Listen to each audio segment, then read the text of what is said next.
It's a massive pain in the ass because you've got to have split doses, ideally split doses twice per day. So you might have 1500 milligrams in the morning, 1500 milligrams in the afternoon. And to get the uptake properly, you need to have it with carbohydrates. Today, I'm going to be walking through all the supplements, either nutritional or performance supplements that I take. So I'm going to be 100% transparent, tell you everything I take, the doses I take, and why I take it. There are 6 things in this video. So there's 4 nutritional supplements and 2 performance or sport supplements that I take. So I'm going to start on the nutritional ones and then I'll get into the sport ones in the second half of the video. Bit of context, since about 2015, I have been pretty much exclusively vegan, plant-based, not for health reasons. I do that for ethical reasons. I'm not really interested in getting into that too much. I've been a little bit slack recently. I've been known for the odd chocolate, a little bit of ice cream, but for all intents and purposes, I eat a plant-based diet. So some of the things I take are because of that. So it's just worth you guys knowing that when I get into this. So keep that in mind. But first supplement I take is vitamin B12. We can do a little bit of ASMR into the microphone. Okay, vitamin B12. Why do I take it? Because if you're eating a predominantly plant-based diet, you need to take B12. It's good for energy, red blood cell production, nerve health. It's a very important supplement to take. The other good thing about vitamin B12 is it has very low toxicity. It's water soluble. You pretty much can't take too much of it. So it's one of the few supplements where you're better off just taking it and not needing it than not taking it at all. So how I use this, my dose depends on if I'm not training hard or if I'm in a heavy training block. At the moment, I'm not training that hard, so I take 1 tablet per week. They're 1,000 micrograms, and I take them sublingually, so I melt them under my tongue. So I will just, once a week, before I go to bed, I will pop a tablet, let it melt under my tongue for a couple of minutes, and that maintains my vitamin B12 levels. Some people take B12 injections. I haven't found that necessarily. I got a blood test a couple of months ago. My B12 level was like 960, which is very high. So the tablets work well for me. In a heavy training block, I'll increase that and take three 1,000 microgram tablets per week. Why do I do that? It's not really a scientific reason for that. I just feel like heavier training blocks, I increase the supplementation of everything I take to account for that. So I take this at night on its own with nothing else in it. The reason for that is I also take separately, I take iron and vitamin C, and the vitamin C can break down B12 in the digestive tract. So if you're taking B12, take it on its own without anything else. So I take it before bed, without eating anything else on its own, and then I'll just go straight to bed. So keep that in mind. On that, the next 2 nutritional supplements I take are iron and vitamin C together. I hope most of you know vitamin C boosts iron absorption. But as I said, vitamin C inhibits B12 absorption. So what I'll do is, actually, before I get into that, I'm not taking iron or vitamin C at the moment. I only take it during heavy training blocks. Now, having too much iron can be toxic and is not healthy. So I don't recommend just randomly popping iron pills, although I sort of do it, but I do get regular blood tests. So I have found my iron levels have never been low, but during heavy training blocks, I do take the iron supplements a couple of times a week. And my ferritin levels, it did boost my ferritin levels, so they're sort of mid to upper range. And I theorize that does assist my red blood cell production, especially if I'm doing heat work or really intense training blocks. I do think there is a benefit for me for taking supplemental iron. So I haven't taken this for a couple of months because I haven't been training hard, but in a heavy training block, these are ferro tabs, which are 200 milligrams of ferrous fumarate, which I think equates to about 50 or 60 milligrams of elemental iron.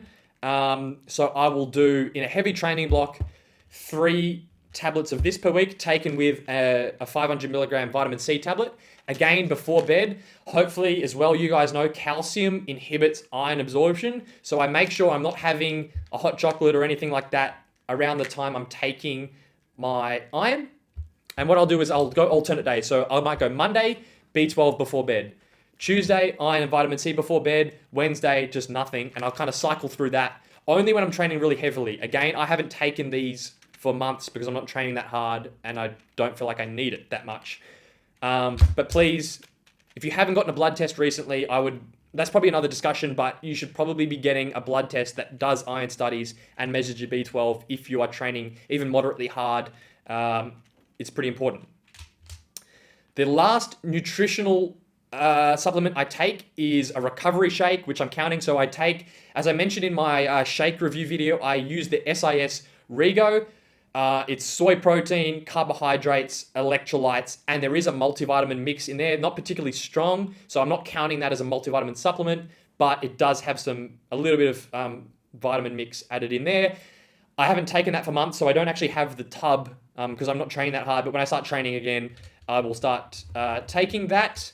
So that is all the nutritional supplements I take. I don't take any other nutritional supplements. So I don't take any omega-3s or omega supplements. I don't take a multivitamin on its own. I don't take any vitamin D or anything else. That is all I take. The rest is just regular food. That's the nutritional side of things. So moving on to the sports supplement side of things, there are two things I take. The first one is L-carnitine. Now, this bag's not open, so I guess I don't actually take this, but I plan on taking it. I've just honestly been too lazy. So let me give you the rundown on this. L-carnitine can boost your fat oxidation and also help your muscles recover and reduce muscle soreness. So especially if you're doing like concurrent training with weights and on bike endurance training, it can help you reduce muscle soreness.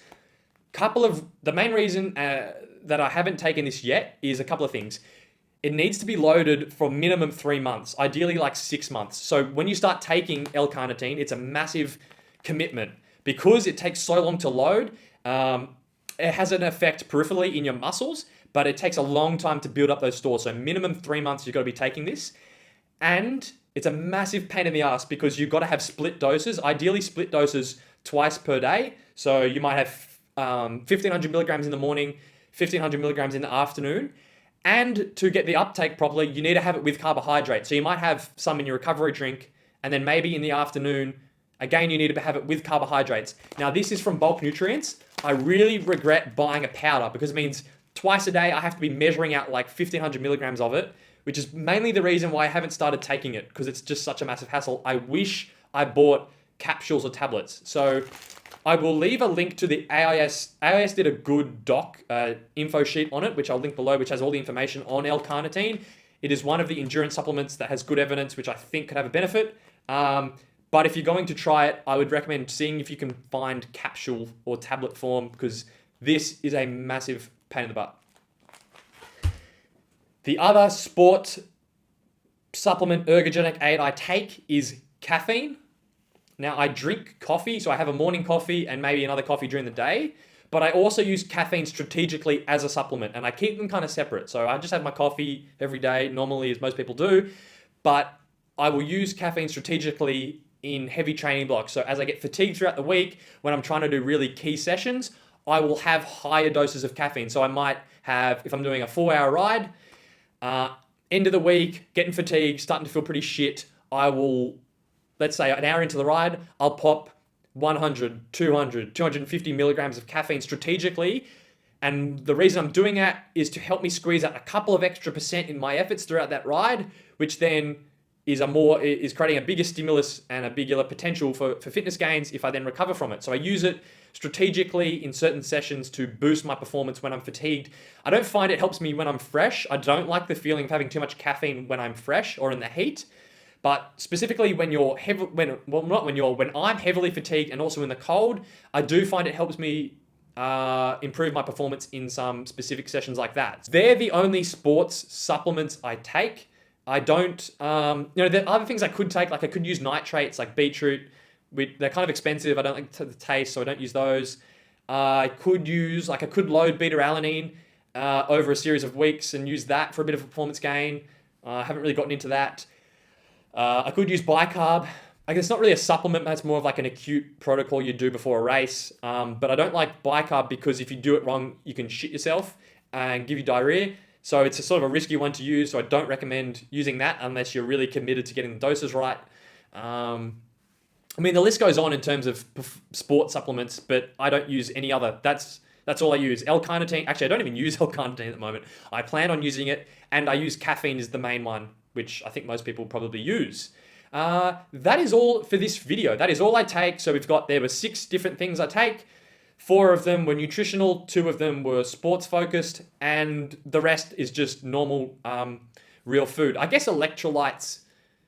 Is that a supplement? I don't really consider electrolytes to be a supplement. It's just sort of a nutritional aid, I guess. But I guess it's probably worth including. I do use electrolyte products in summer when I'm sweating a lot, but probably don't need to count that. Hope you found this video interesting, and I'll catch you in the next one.